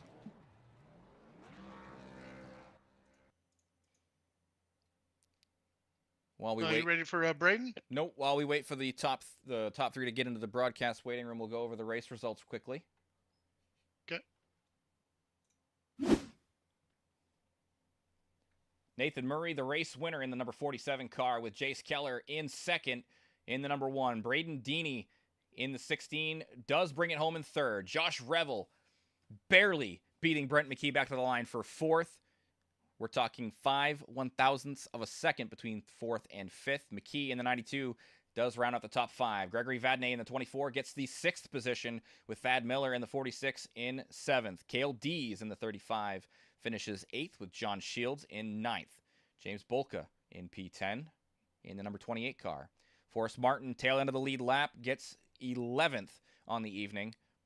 Nathan Woods in the number 12 finishes in 12th. Corey Moore in the 45 finishes 13th after a very strong run at the front for him.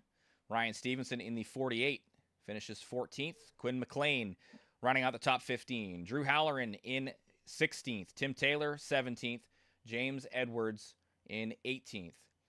Running down the rest of the order here, David Woods 19th. John Stapleton, an unfortunate race for him in the number 56, finishes in 20th. Reno Connor in 21st.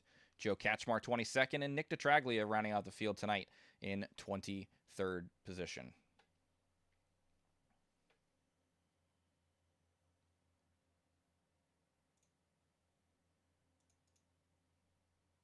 All right. We'll stop that there. We'll get back to this, and we will go to our 3rd place finisher.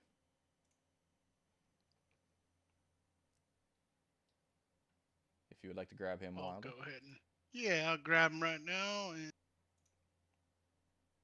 hey, Braden, driver of the 16 car. Welcome up to the broadcast booth. P3 tonight at Kern County Speedway.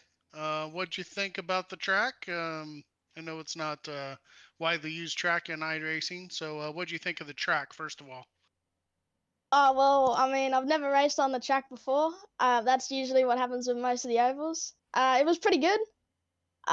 Definitely interesting. The only way to pass, I think, was on the outside, really. As you could see with that little battle I had with Jace Keller. I was trying to pass in the inside, but you just couldn't get on the throttle when you're on the inside. So, yeah, it was a good track. I liked it. Cool, man. Yeah, you did a great job. I mean, you were a lap down one time, and then you barely stayed out in front of the leader, I believe, on that one run there where you guys almost got past.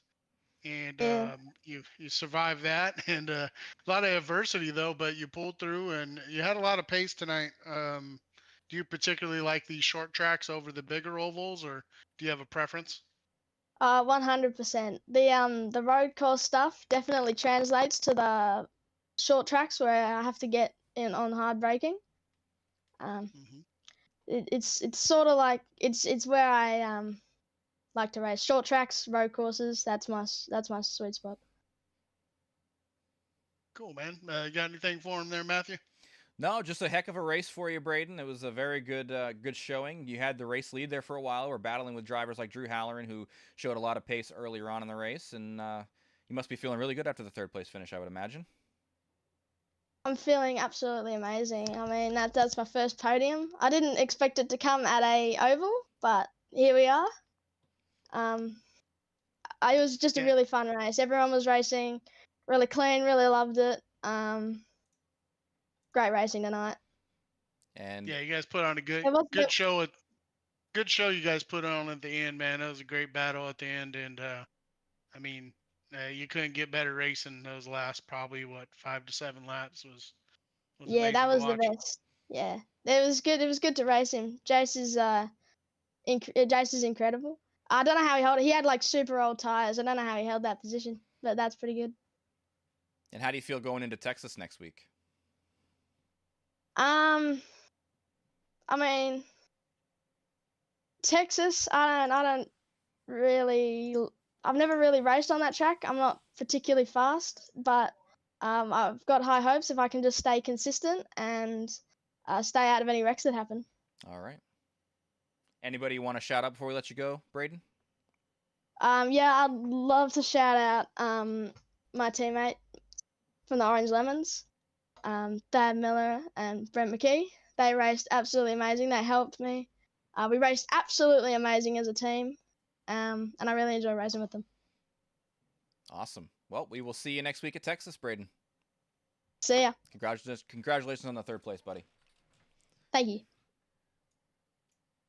And all right, we'll bring up Jace Keller here. Yep, we will. Jace Keller. Hey, Jace Keller. What's up, you fellas? Got a copy? Yeah, I got you. Me too. I So, got a copy too. great race at the end, man. We were just talking about. I mean, that was a pretty good 5 to 7 laps there at the end. Some of the best racing probably we've seen. I mean, relative all year to, there's a couple other tracks that we had some close battles, but definitely exciting finish to watch for us. And what'd you feel about the track, anyways? I Fairly hate I hate this track. not okay. I hate this Tell us track. how you feel. Look, I am not a short track racer. I mean, although I've done okay at short tracks this season, it's just I don't enjoy them as much as I do larger tracks. And beginning of the race was rough. Started the first like 6 laps with 8x, and then had to go to the back to the front at least twice. First time for the IPO, and the second time was because I spun out. But I mean, I felt pretty confident in passing people after I changed up a little bit on what I thought I was going to do. Thought I could just run the bottom the whole time, but as many cautions as we had, it wasn't going to happen that way. Yeah, tough track conditions. Track was a little hot, but we're in the chase here, getting towards the end of the season. We want to try to ramp up the intensity a little bit and make it a little more challenging. I think we maybe did that and maybe a little more tonight, but it was a great battle. There were some good battles when we did have green flag run. People were able to run side by side and run hard against each other on this track. But Yeah, it's man, a the good green run. flag laps. The green flag laps were a ton of fun, especially when it gets Braden back there and Brent. And I mean, at one point, I just let Forrest pass me because he was faster. But yeah, side by side racing at this track is fun because you could run, I mean, either the bottom or that middle and still be competitive. It was a lot of fun racing against the 16 that last 3 or 4 laps. Yeah, Braden actually mentioned how hard it was to pass on the bottom. I mean, we saw a lot of people track around the outside using that momentum to try to carry them by the cars that they were battling with. How important was that second lane for you? That second lane made the biggest difference in the world. I mean, like I said, coming from the back to the front and trying different pit strategies and figuring out how much tire I need to use and how much tire I don't need to use, and with all the cautions we had, when I need to pit if I'm going to chance it. I mean, it was more of a mind race than a physical race. It's people pitting at different times and how much you need to use of this and how much you need to save here. And I mean, using that outside lane, I think that if you've got the tire, that's the way to go. If you don't have the tire, you can make that pass on the inside. You just got to force them up a little bit. Yeah, cool. That's good to hear. I mean, that's what we want is we don't want to make it so vanilla. I mean, the beginning of the year, yes, we're going to try to make it vanilla, but now we're ramping up into the season here and want to ramp up the intensity of the racing and things like that. So, but good job, man. You should move up in the points. You were sitting in fourth, 6 points behind Stapleton. He finished way down there. Hopefully, And of yeah. course, Told myself at the beginning of this race, I need another top 3, top 5 finish to move up a little and bit then because I need a win to get to Drew and Dayhall and Stapleton. But no, you're gonna make some pretty good progress this race. Dayhoff was out. Provisional. You were only 16 points behind him, and I mean you're a little bit behind. Drew's probably gonna still stay in front of you, but I'm assuming you're gonna get pretty close to Dayhoff there. Maybe a little bit below him, but maybe a little bit above him, right in that range there. So good job. You made some progress there for sure. oh yeah, we got these next few tracks: Texas, Michigan, Homestead. Some of my favorite tracks. So I'm gonna try to get a win there. Haven't had one all season, and I mean, Yeah. just staying clean and making the right passes and trying to make the right pit strategy calls. I mean, that's what got me up there so far. I mean, I haven't even had a win and I'm up there, so I couldn't imagine what that would put me if I win all 3. Yeah. I got another question for you, actually, though, Jace. How important has the experience in the other leagues within HVRL? How important has that been for you here in the ARCA series as well? Seat time is key. Seat time is key. I mean, the more seat time you get, the more comfortable you get. I mean, like for example, I started in not even a month before I joined HVRL, and I mean, I feel like I've done okay, except for trucks. I don't like them, but running in the ARCA series and that Gen 6 series, I mean, the amount of seat time has made all the difference in the world, and putting the practice in, even when we don't have races, trying to join every league practice that they throw up, or one day after work, even if it's 10 laps. I mean, that's where you get faster at. And had I put a little more practice into this track, I maybe could have come out with a win, but pretty happy where I finished tonight. Absolutely. All right, Jace, anybody you want to shout out before we let you go? I want to shout out HBR, man. We've been talking all week and checking Garage 61 and where to speed up, where to slow down, and they've been a big factor in how quick I feel like I've progressed, at least as far as iRacing goes. So yeah, shout out to them. All right, Jace. Well, congratulations on the top 2, and we will catch you next week at Texas. All right, see you then, boys. That is Jace Keller in the number 1, and now all we got left is our race winner. We got Nathan Miller up here. I'm Nathan Miller. Nathan Murray. I'm sorry. Whoa. That's the first time Hey. you guys botched my last name that way. That's wild. I was going to say, at least it wasn't Mick Murray. I will say that. I don't know what that man. one does inside of me. It just wouldn't say it enrages me because I'm a pretty mellow guy, but it kind of makes me a little upset, putting shame on my family name. I'm just playing, obviously. My bad, dude. What'd you feel about the track? I know it's not a widely used track. I'm gonna ask the same question I asked the other guys. How do you like this track? Hey, I ran laps on Sunday night when I bought it, and I said, I really like this. I like the shape, a D-shaped short track. It's kind of like Rockingham without the little kink that Rockingham has and a little smaller. I like it. And I'm not just saying that because I was running fast and I won. I actually enjoy this track. This would be such a fun track with like super late models or something that just sticks to the ground the whole time. Yep. I enjoy it. This was fun. I wish we were a little bit more patient, and wasn't yellow flag all the time, but it is what it is. I would say I've run some late model stock on this track, and it is a blast with that car as well. So I can imagine super late models will be really fun on it too. Yeah, I don't really run those much. I've ran a couple when they pop up in official, but they're so fun. I should probably do that a little bit more often, but usually short track racing gets me in trouble. Every short track race I've ran in this league, I've gotten either DQ'd or just messed up with something. This is the first one I actually could complete moderately clean. So I'm happy for that too. That's some self-progress. Yeah, you definitely had some speed, and you had the pace for sure. You kind of pulled away a little bit there at the end, and we had a good battle there for second place. But overall, I think just the pace. I'm not sure how many incident points you ended up with, but I feel like you were pretty clean. I think right? I had 8 or 12. I don't remember. It was either that, but there's obviously more from all the job. burnouts and whatnot. Yeah, none of them were egregious. One was when Nick spun in front of me and I tapped him. That was the first one. And then the other one's when I barely bumped the 48 in turn 2 and it gave me a 4X. I'm like, okay, so nothing egregious. Great driving, I think, on my end. The best I've done on a short track all year. So I'll take it. But yeah, the speed was there. The pace was there. It sucked having to get an EOL and start in the back.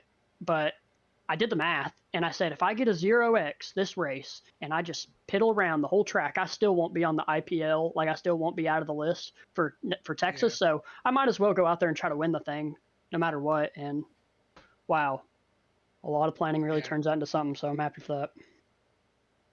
Yeah, good job, dude. 8X in this race, that's definitely something to be proud of right there. It was, like we kept saying, when we had green flag runs, it was some amazing racing and nice tight battles. You could run 2 wide all the way around here. I'm going to have to go back and watch the replay I see what you guys were seeing, but like from my perspective, every single time I had to start mid-pack or in the back, I was passing guys on the outside. I was able to get the runs, run up against the wall, and just pass guys. I don't know what it was about my car or my technique, but I was really able to keep the car calm in the outside. The only time I really got loose was when I was leading laps and the 3 and the 16 were just battling. I couldn't get by them. I was pushing for no reason, and I just got loose and lost spots. But at the end of the day, it really didn't mean anything. Gave me an opportunity to go down pit road, get new tires, and max out on fuel, not to worry about saving, because I was trying to save before I even pit, which I knew it wasn't going to work because we kept going green for like 10 laps there. But we got the tires and just ran away with it once we got clean air. Once we got in front, it was awesome. Felt great. Yeah, and then also the battle that was going on behind you for second really played a factor. You started to really pull away when Keller and Dini were really getting after each other. They raced side by side for probably 2 or 3 laps there, and the lead just kind of ballooned for you, and you were able to really just check out and not really have to worry too much from any kind of battles, for any kind of attack from behind. So that definitely played a really good factor. So is this your first win for the season, or is this your second? Yeah, this is my first win. You know, Kentucky, I blew it because I'm an idiot. We're past that now, at least slightly. Moved up maybe 2 or 3 IQ points since that race, so not too bad. But no, like what you're saying, I mean, yeah, I was able to be calm and collected there at the end. I mean, Nick, you know, into the 95 car, once he was out of the race, he was still being a teammate, helping each one of us out, taking turns spotting whoever was up front. During that last stint, he was keeping me calm, just telling me not to overdrive it, kicking it into the back of my head after I lost all those spots, be like, brother, you got to calm down if you're going to win this thing. Not push it. Just let the car come to you. And I got to give biggest shout out to him, man, for just helping me keep cool. Shout out to my entire team, too. You know, love Flatline, love all my guys that I race with every week and practice with every week. It's a great group of guys. Man, it's a team effort all the way around. We study together. We study, Garage 61 data all the time. Practice together. We talk to each other every day. You can't win races without being on a good team with good communication, knowing what your other competitors are doing, because that's how you get faster. Is, pushing the guys around you to be better as well. So, man, it's awesome. I'm glad those people can be around me to help me keep calm in those situations, because that's going to push me to be better too, like we saw in this race in the last 10 laps. Absolutely. How you feeling about Texas next week? I need to run some laps. I haven't ran Texas in the ARCA car. I ran it in the next gen car in my last league, and I probably got like 10th out of like 30 cars. I don't know. I'd have to go back and look at that, but everyone hates Texas. On the Cup Series level, it's always terrible racing. Turn 1 and 2, anyways. Yeah. I don't know. We'll see. I've done good at all the 1.5 miles. I mean, I got second at Charlotte. I got second at Kentucky. I don't know if we've ran others. I don't remember off the top of my head. Oh, Kansas. I didn't get to race Kansas. I was busy. But man, I'm excited. Just get out there and turn the wheel some more, turn left a little bit more on Tuesdays. I like it. I'm going to pitch you an idea for a new track. It's going to be Texas 1 and 2 and Kentucky 3 and 4. How's that sound for you? Hey, listen, Kentucky 3 and 4, everyone was complaining about it before we went into this race a couple weeks ago, and I felt like I had the groove down pretty good, so I don't hate it. Texas 1 and 2, I need to get a little bit familiar with. I can't remember the lifting and if there's any breaking points off the top of my head or the line. I don't know if running the bottom solely is it or if the middle works. I don't know. So I'd have to familiarize myself. But Kentucky 3 and 4 gets too much hate for what it is. I think there's just a technique you got to get down to feel comfortable. As long as you feel comfortable, you can drive the car good. Perfect. Yeah, Texas is the same way. You got to take advantage when people say they hate it or they hate road courses or they hate this. That's when you take advantage and get real good at what they hate, and then you beat them. So. Yeah, I mean, I hated road courses. I hated running the Glen because I'm terrible. My whole goal was to get a top 10, and I could have got it if I didn't get my last bit of incident points before I got a black flag hitting the 24 when he spun right in front of me right before the finish line. Went from 8th to 11th, so that sucked. But, I turned left and left only. Right turns, that scares me. I don't want to do that anymore until next season. Amen, brother. Amen. Not in these cars anyways. In a GT car with ABS and, all the downforce, sure. All right. Nathan, anybody you want to shout out before we let you go? Yeah. Hey, listen, shout out to my family watching in the living room. Girlfriend's over, enjoying the race too. I got really hyped when I won. I was so happy. So all the people around me support me.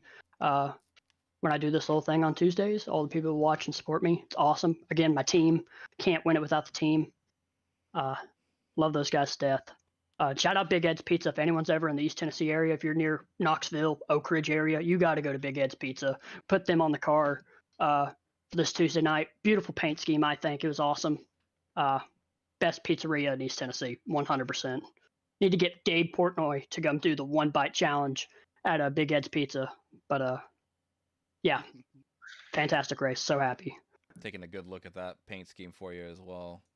Very nice looking paint Awesome. scheme. You guys do some research on Big Ed, man. I mean, he's an East Tennessee hero, you know, a veteran, awesome guy. Rest in peace. He died in the late 90s, but it's a hallmark legacy place down here where I live. Great pizzeria, wonderful Nice. food, great hospitality, great community vibes. It's awesome.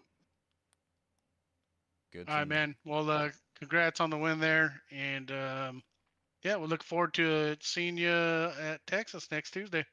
Yep, gonna get some laps in, see if I can be fast, and repeat the same thing 2 weeks in a row. That'd be awesome. All right, we'll see you then. Well, I won't. All right. Happy you'll be back. Well, whoever's in the booth, you know, I'm always happy to speak to whoever. I'm always appreciate you guys volunteering your time to support the league and, you know, make this thing entertaining for the people who watch. The people who watch, I promise you, really love the product. So any way we can grow and make the product better, I'm all for it. Perfect.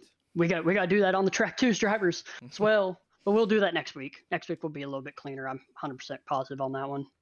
Sounds like a plan, Nathan. All right. We'll catch you later, buddy. Congratulations. All right. Appreciate it. You guys have a great night. You too. That's going to do it here for everybody here at High Velocity Racing League from Kern County Raceway.